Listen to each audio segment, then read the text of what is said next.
Alba aitab.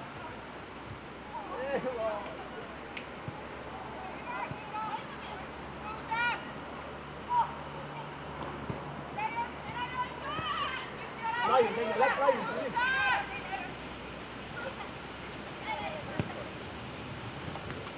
Tee.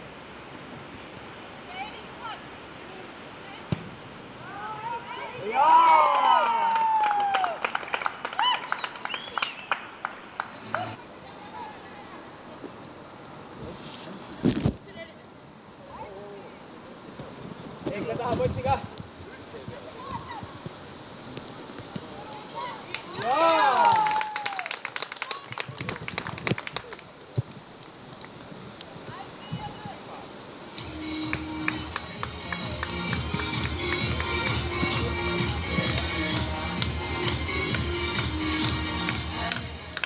Ja vara, Elvala juhtima 3-0, värava autoriks number 50, Riita Röör.